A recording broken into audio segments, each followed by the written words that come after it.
no Evangelho de segundo escreveu Mateus capítulo 14.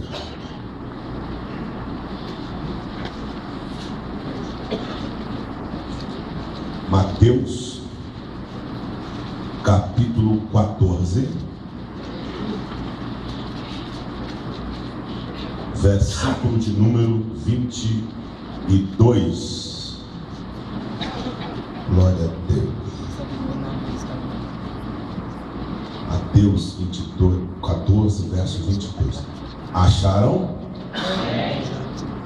E logo ordenou Jesus que seus discípulos entrassem no barco e fossem adiante para outra banda, enquanto despedia a multidão. A frase primeira: e logo ordenou Jesus que seus discípulos entrassem no barco. Em algumas versões deste mesmo texto, você vai encontrar a palavra diferenciada, tipo, e logo determinou Jesus que seus discípulos entrassem no barco. A outra versão que vai estar, e logo Jesus os obrigou a entrar no barco. Tem outra versão que diz, e Jesus mandou que seus discípulos entrassem no barco. Ou seja, nas versões variadas deste texto, você não vai encontrar Jesus dando uma outra opção aos discípulos que não fosse entrar no barco. Na verdade, há um emprego da palavra anagikazo, que significa imprimir força para que aquilo aconteça. O que permeia no coração de um discípulo é estar junto ao mestre. O que paira no coração de um discípulo é caminhar com o mestre, é estar com o mestre aonde ele estiver e ir aonde o mestre for.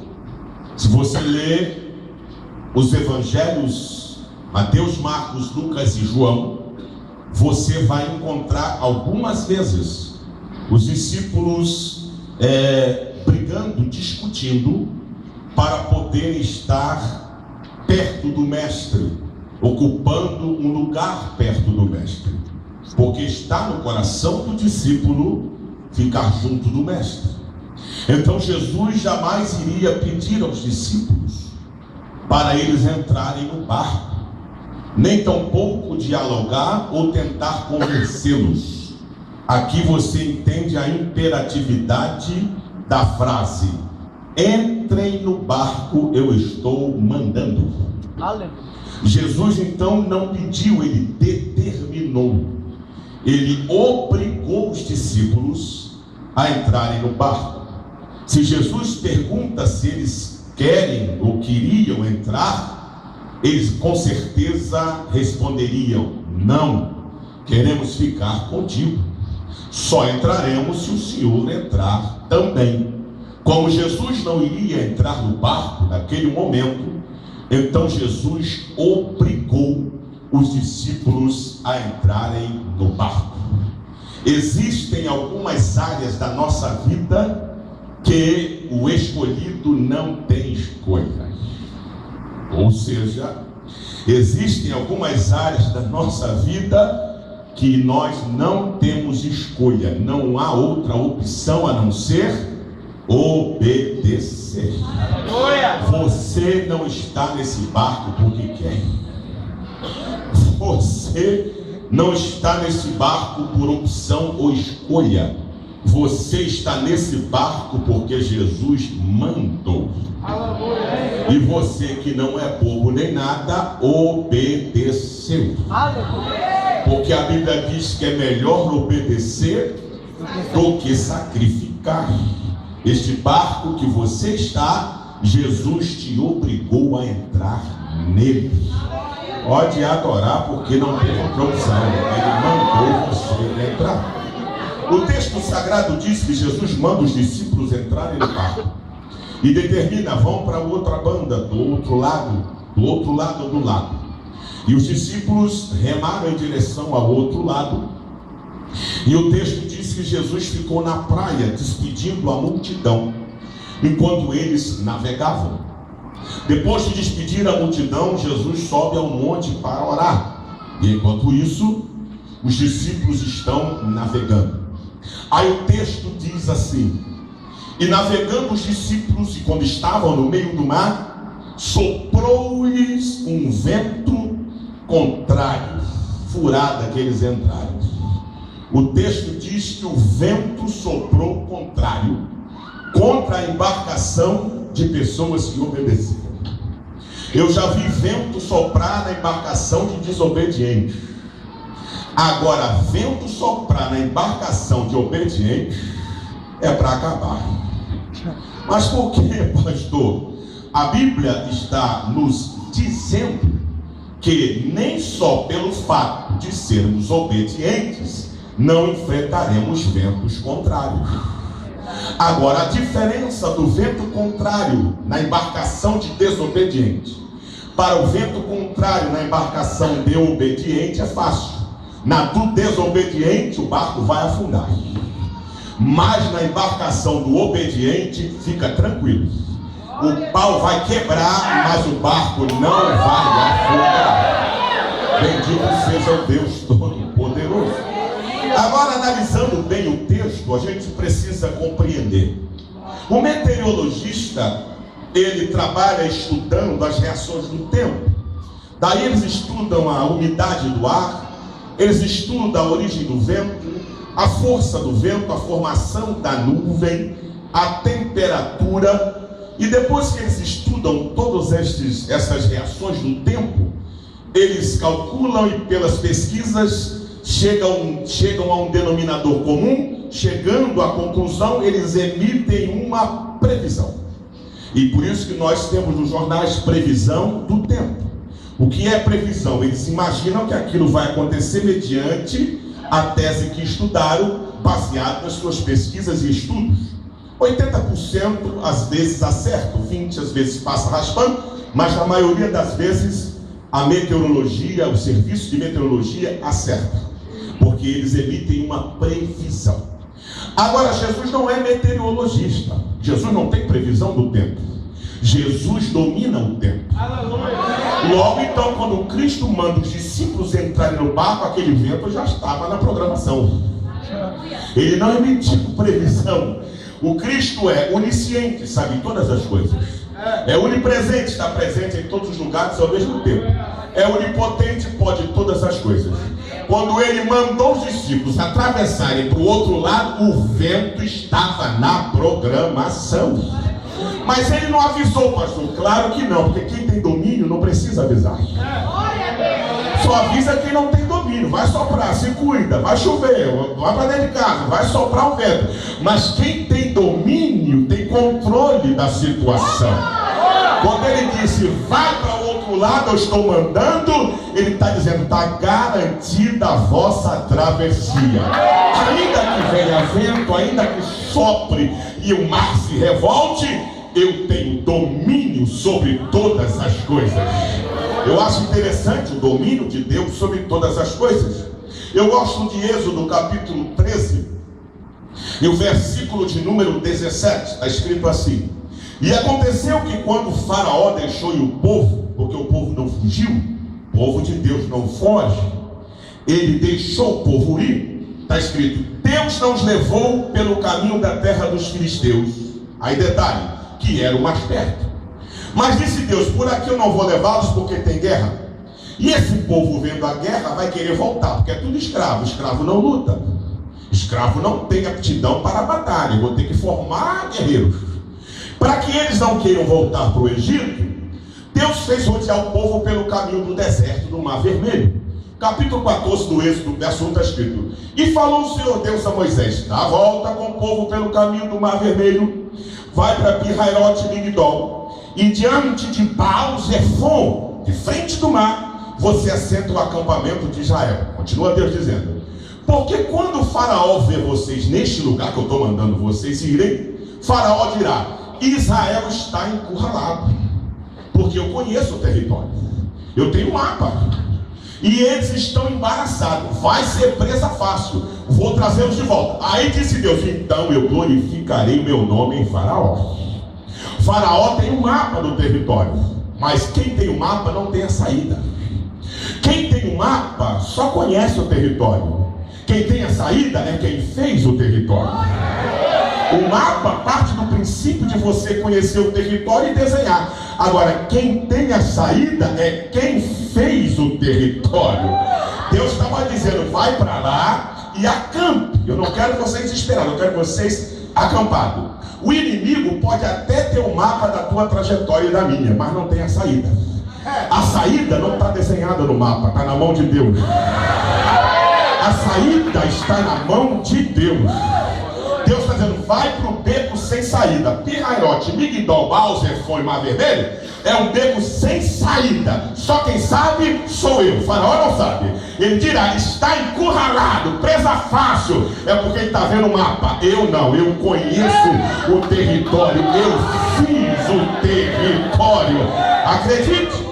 E o texto diz que Israel acampou ali. Já volto ao Mar da Galileia. Deixa eu no deserto primeiro. Israel acampou. Quando o povo viu que não tinha saída nem para a direita, nem para a esquerda, nem para frente e atrás da faraó, encheram a cabeça de Moisés. Moisés foi clamado. O Senhor Deus disse: por que clamas a mim? Diga ao povo que marche.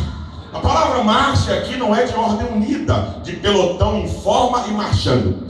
A palavra marcha aqui traz no seu original a seguinte frase: desmontem o acampamento, arranquem as estacas e dobrem as lonas. A Bíblia diz que Israel fez isso para o mar se abrir. O mar não se abriu para Israel marchar. Israel marchou para o mar se abrir. Quando Moisés gritou: marchem, que as vozes dos auxiliares de Moisés passaram no acampamento dizendo: marchem, marchem, marchem, marchem, marchem. O povo começou a desmontar a tenda. Vamos para onde? Para onde não interessa. A ordem é desmontar a tenda. Mas não tem saída. A saída quem der é Deus. Enquanto você ficar dentro da tenda, o mar não se abre. Enquanto tu estiver lá enclausurado dentro da tenda reclamando, o mar vai continuar fechado. Agora, se sair de dentro da tenda e começar a arrancar as estacas, dobrar as lonas, alguém vai dizer: vai para onde? Para onde eu não sei. Deus mandou levantar acampamento. Vai sair dessa como? Sair eu não sei, mas eu só sei que aquele que nos colocou aqui é o mesmo que vai nos arrancar. Você pode adorar. Chegar no vento contrário. O vento contrário não é para te parar. O vento contrário não é para me parar. O vento, segundo os estudiosos, deu a origem à palavra oportunidade. Os grandes navegadores do mundo antigo esperavam o vento para poder ir para o mar. Aquilo é uma oportunidade de descobrir e conquistar. E que vento contrário é esse, pastor? Lá no Mar da Galileia o vento soprou contrário. E lá para abrir o Mar Vermelho também soprou o contrário. A Bíblia diz que quando Israel está marchando, Moisés estende a vara sobre o mar. Diz a Bíblia: e Deus fez soprar um forte vento oriental. O vento oriental, duas coisas a considerar. Número 1, ele é um vento contrário, soprando naquele lugar. 2, ele é um vento quente. O vento quente é o oriental. Faraó sonhou com 7 vacas gordas engolidas por 7 vacas magras, e 7 espigas gordas sendo engolidas por 7 espigas magras, queimadas pelo vento oriental, um vento quente. Israel está saindo do Egito em direção a Israel. Lá está o Oriente, aqui está o Egito. Quando Moisés estende a vara sobre o mar, o vento oriental sopra de lá para cá, e ele vem contrário à marcha de Israel e faz abrir o Mar Vermelho. E por que ele é um vento quente? Ele queimou as espigas. E a Bíblia diz que Israel atravessou a pé enxuto. Ele secou o fundo do mar. Oh, glória ao nome de Jesus de Nazaré. O caminho que Deus fez Israel passar, ninguém tinha passado ainda e não passou nunca mais. Neste beco sem saída, o vento contrário que assopra vai te levar para um caminho que ainda ninguém passou, e o Senhor será glorificado. O mar da Galileia, o vento sopra contrário. E o texto diz que eles, remando, usando as habilidades de pescadores que tinham, porque a maioria era pescador. Aí, João escreve, no capítulo 6, que eles remaram de 25 a 30 estádios. Marco escreve, e Jesus, vendo eles fadigados de tanto remar. Aí eu fiquei olhando isso aqui. 25 estádios a 30 dá 3 quilômetros. Eu estou vendo esta igreja aqui, ela é grande. Lá na última cadeira, já depois da parede, tem uma pessoa sentada. Eu não consigo ver a fisionomia dela. Se não tivesse aquelas paredes ali, ela fosse maior um pouco, e aqui fosse o lugar atual do culto, com certeza o pastor iria colocar algumas telas aqui, para que a pessoa de lá pudesse me ver na tela, para ele ver também a minha fisionomia, porque é grande, não dá, é comprido, não dá para ver. O que o senhor quer dizer? Pois eu quero dizer que aqui está claro. Eu quero dizer que eu tenho recursos aqui, mas não consigo ver. O texto diz que eles navegaram de 25 a 30 estádios, que dá 3 quilômetros. E não havia luz natural e nem artificial. E a Bíblia diz que Jesus da praia os via. Você não entendeu. Eu quero lhe dizer que a noite era escura. Não tinha lua. Não tinha refletores. E já fazia 3 quilômetros que eles estavam distante de Jesus. E o texto diz, e Jesus os via. Oh, glória ao nome de Jesus. Aí está a razão por que o barco não afundou. O barco não afundou porque eles eram bons. O meu barco não afundou porque eu sou bom, eu sou fera. Que conversa fiada. O teu barco não afundou porque você é demais. Coisa nenhuma. O nosso barco não afundou porque Jesus não nos perdeu de vista. Às vezes parece que ele não está vendo. Às vezes o couro está comendo e parece que ele não está vendo. Meu filho, só o fato de você ainda estar navegando é sinal que os olhos de Jesus estão. Oh, glória ao nome daquele que não te perde de vista. Você bate para lá, você bate para cá, o vento te leva para lá, te traz para cá, as ondas te quebram para lá, te quebram para cá, te arrebenta para lá, te arrebenta para cá. Não afundou, não vai afundar. Jesus está lá na praia te olhando. Oh, glória ao nome de Jesus. Senhor, não vai afundar, vai nada. Esse vento eu trago nos meus punhos. Eu faço dos meus ministros labaredas de fogo, e dos ventos eu faço meus mensageiros. Eu encerro nos punhos o vento. Ninguém o domina, mas eu domino. Eu domino o vento. Eu mando no mar, eu mando na lua, eu mando no sol, eu mando nos planetas. Eu chamo as estrelas, uma por uma, cada uma pelo seu nome, e elas comparecem diante de mim. Quer saber mais? Eu meço nas águas, na palma da minha mão, as águas do planeta. Recolho todo o pó da terra na medida de um efa. Peso os montes em balança de precisão. Oh, glória a Deus. E as nações para mim são como gota de água num balde. Vale menos do que nada, porque eu sou o Senhor que estou sentado no alto e sublime trono, e a terra é os cabelos dos meus pés. Você pode adorar a Jesus, ele não te perdeu de vista.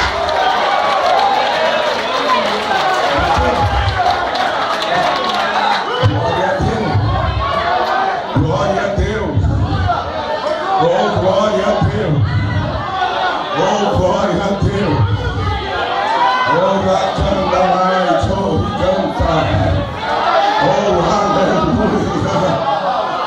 sei que a luta está travada. Eu sei que a peleja está no mais grau alto de poder contra você. Descansa. Descansa. Saia dessa madrugada aqui convicto. Jesus não me perdeu de vista. Meu ministério ainda vai explodir. Minha chamada não é mentirosa. Meus sonhos não são pesadelos. Meus projetos não nasceram de um coração de homem. Deus foi quem me chamou.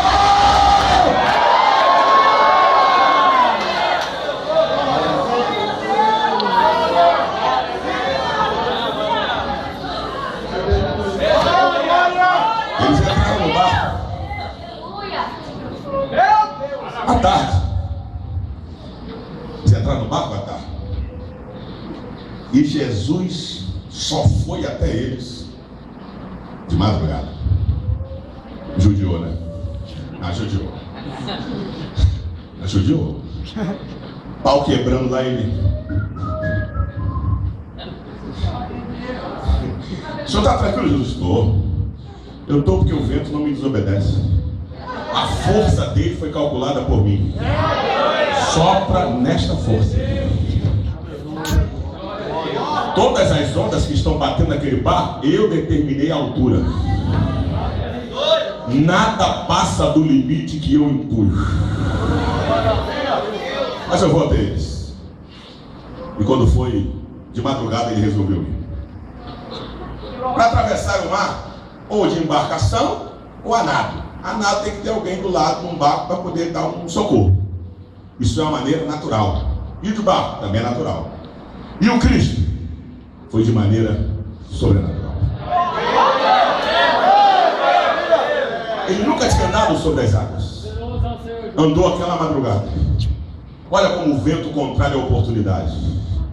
Oportunidade para quê, pastor? Para os discípulos verem o que Jesus ainda nunca tinha feito. Eles já tinham visto Jesus fazer muita coisa, mas andar sobre as águas ainda não tinham visto. E aquela madrugada viram Jesus andar sobre as águas. Há uma oportunidade nesse negócio que você está passando. Jesus vai fazer o que ainda não fez.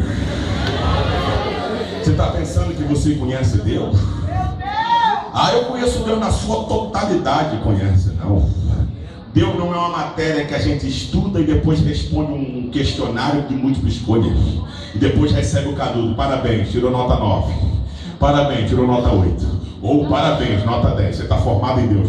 Deus é um ser que quanto mais a gente conhece, mais descobrimos que não conhecemos nada. Oh, Espírito do Rei. O Ezequiel disse: o varão passou por mim, mediu um cordel de medir, mediu 1000 côvados, disse: vai, eu fui, água dos artérios. Depois mediu mais 1000 côvados, disse: vai, eu fui, água dos joelhos. Depois mediu mais 1000 côvados, disse: vai, eu fui, água dos lombos. E depois eu olhei e disse: não dá mais. E as águas que vi só se eu mergulhasse. Assim é Deus. Começa nos artérios. Você se aprofunda, vai para o joelho. Você se aprofunda, vai para os lombos. Aí tem uma hora que Deus diz assim: mergulha, meu filho. Mergulha.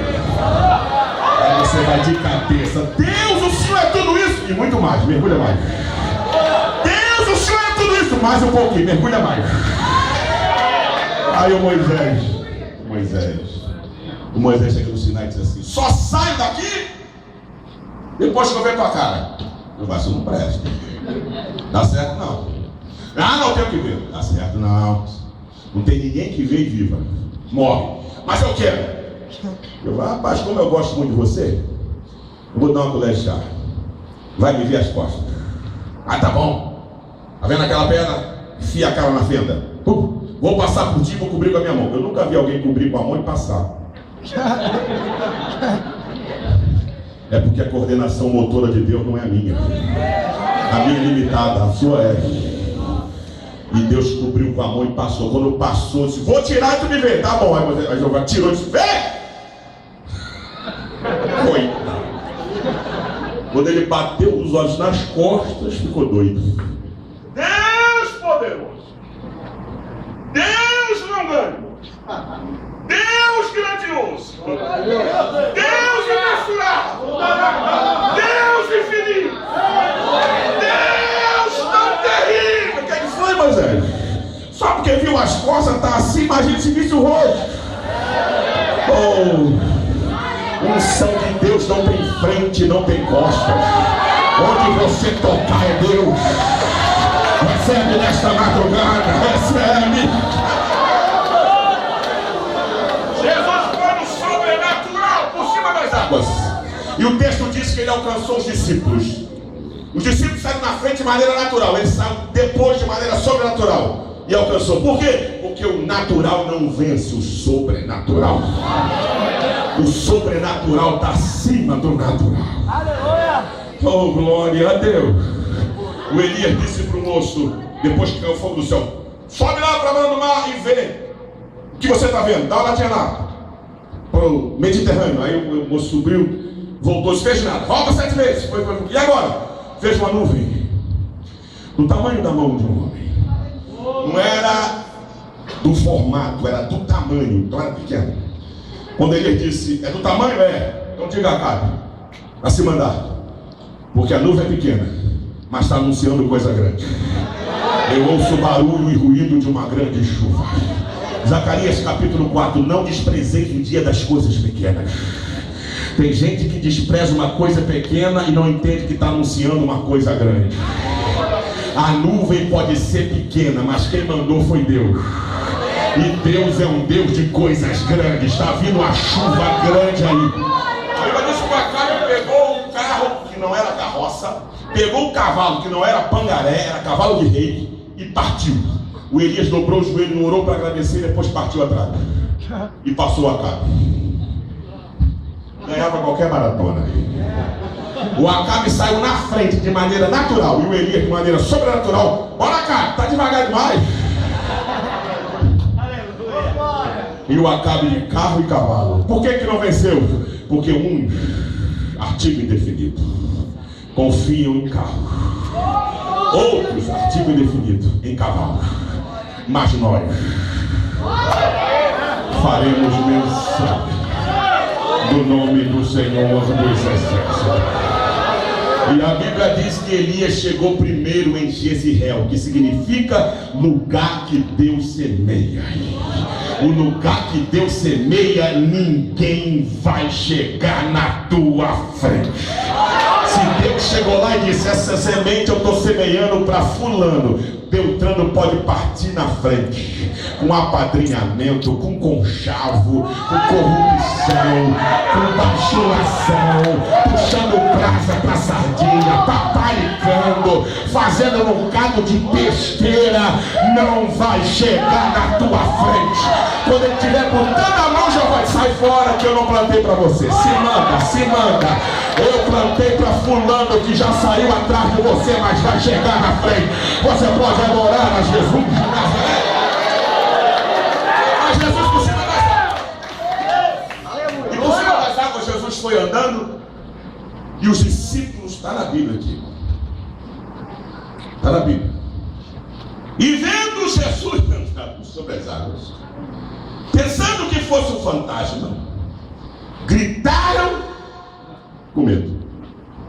Isso é uma vergonha. Que é isso, pastor? A nós machos lá.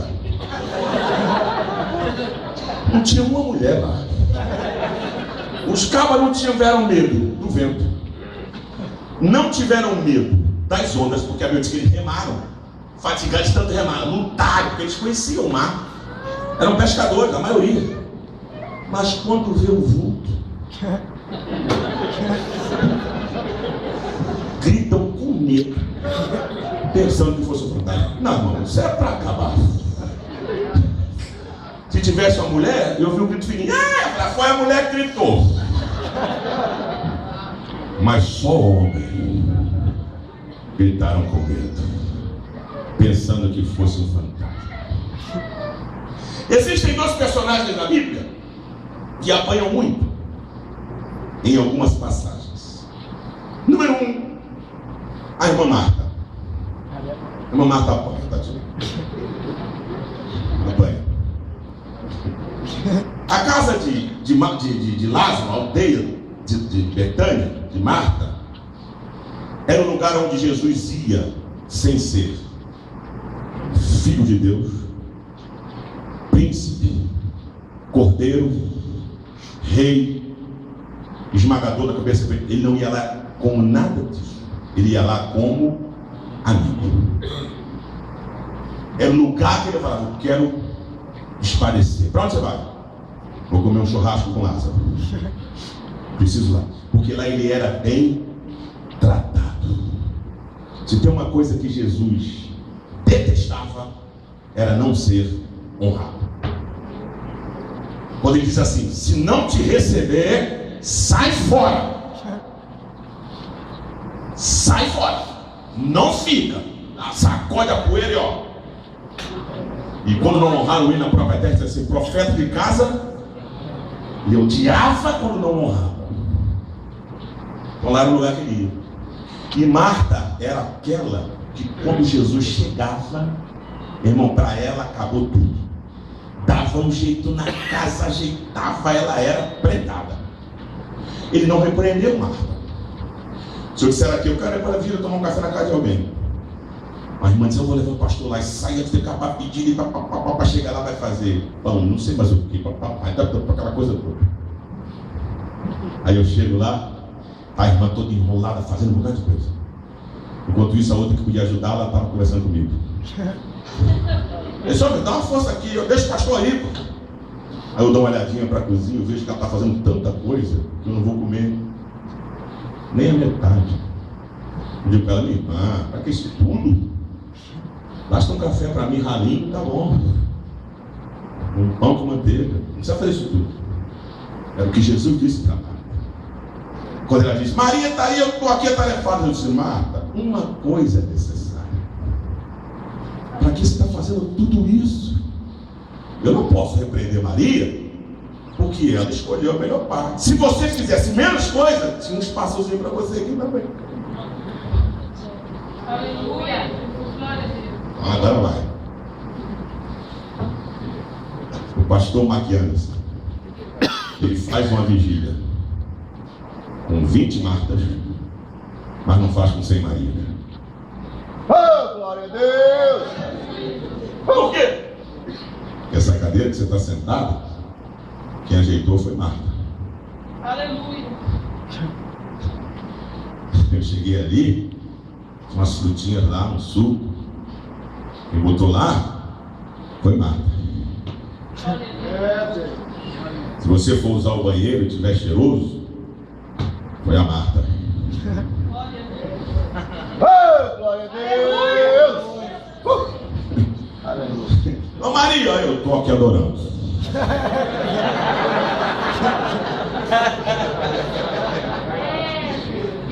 Maria, a cantina já fez lá, por favor. Oh, glória ao Senhor Jesus.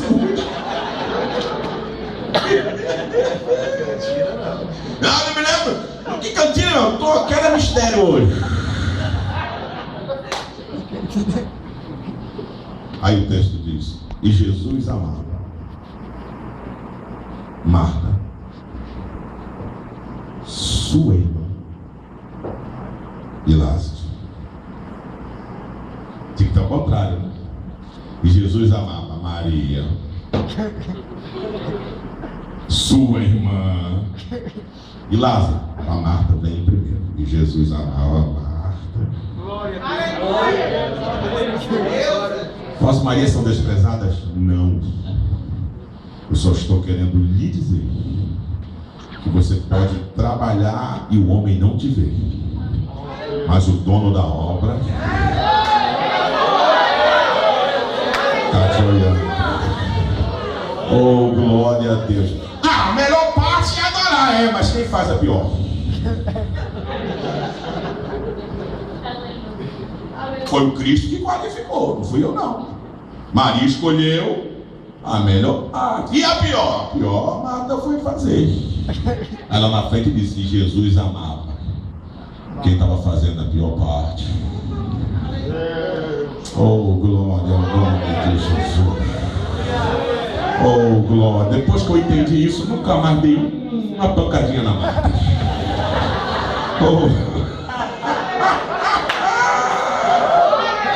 Você pode adorar Jesus. Glória a Deus, aleluia. O outro que apanha. Nessa passagem que eu estou lendo com Pedro. Ah, fala sério. O cara duvidou. É. Afundou com Jesus na cara dele. É mesmo? Todo mundo gritou que estavam com medo.